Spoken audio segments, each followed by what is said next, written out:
పౌర హక్కులు మానవ హక్కుల పేరుతో కుటుంబ బంధాలలో కోర్టుల జోక్యానికి ఇప్పటికే అవకాశం కల్పిస్తా గృహహింస సెక్షన్స్ వచ్చేసినాయి. ఇందులో ప్రతి చోట కూడా మగాడిని విలన్గా చూపెట్టారు. అదే సందర్భంలో భార్య హింసని కూడా క్వశ్చన్ చేయొచ్చు అన్నది మగాళ్ళకి చాలామందికి తెలియని కూడా తెలియదు.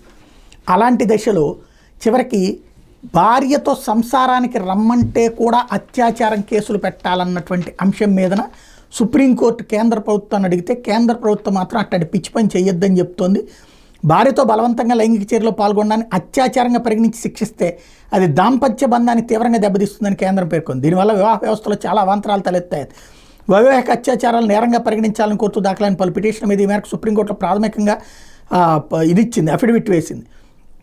బైరర్ కాని భార్యతో బలవంతపు స్వర్గారానికి భర్త ప్రయత్నించినప్పుడు ఆమె వ్యతిరేకిస్తే విచారణ నుంచి భర్తకు రక్షణ లభిస్తుందా అనే సంక్లిష్టమైన ప్రశ్నలు ఈ కేసు విచారణలో వచ్చిన విషయం తెలిసిందే. దీని మీద కేంద్రం తన అభిప్రాయాన్ని తెలిపింది.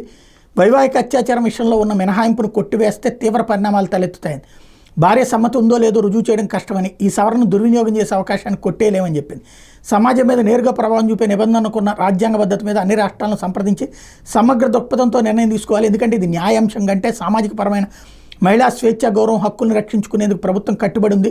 భార్య సమ్మతిని అతిక్రమించే ప్రాథమిక హక్కు భర్తకు లేకపోయినా వివాహ వ్యవస్థలో అత్యాచారం నేరంగా పరిగణించడం తీవ్రమైంది, తగనిది. అందువల్ల కేవలం చట్టం దృక్పథంతో కాకుండా సమగ్రంగా ఈ అంశాన్ని చూడాలని కేంద్రం అభిప్రాయపడింది. అంటే వెరీ సింపుల్, ఏం లేదు.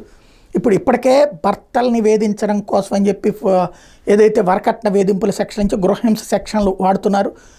ఆర్థిక పరమైనటువంటి హక్కు భార్యకి ఎప్పుడైతే వచ్చిందో భర్త ఆస్తిలో, ఆ ఆస్తి కోసం బంధాలు పక్కకి వెళ్ళిపోతున్నటువంటి రోజుల్లో ఈ చట్టాలను అడ్డుపెట్టి భర్తల్ని వేధించి పొందుతున్నటువంటి వాళ్ళు ఎక్కువ ఉన్నారు. ఇప్పుడు కనుక ఈ కోర్టులు కనుక భార్య ఇష్టం లేకుండా చేస్తే రేప్ అంటే రేపటి నుంచి మగాళ్ళందరూ జైలుకి వెళ్ళచ్చు. ఎందుకంటే నేను రాత్రి నాతో పడుకున్నావు, నేను రేప్ అని కేసు పెడతానని చెప్పి భార్య అందంటే కనుక ఏమవుతుంది? వ్యక్తిగత వ్యవహారాల్లో కోర్టుల జోక్యం దగ్గరికి వచ్చినటువంటి అంశంలో కేంద్రం అయితే బాధ్యతాయుతంగానే స్పందించింది, కానీ ఎలాంటి తీర్పు వస్తుందో తెలియదు.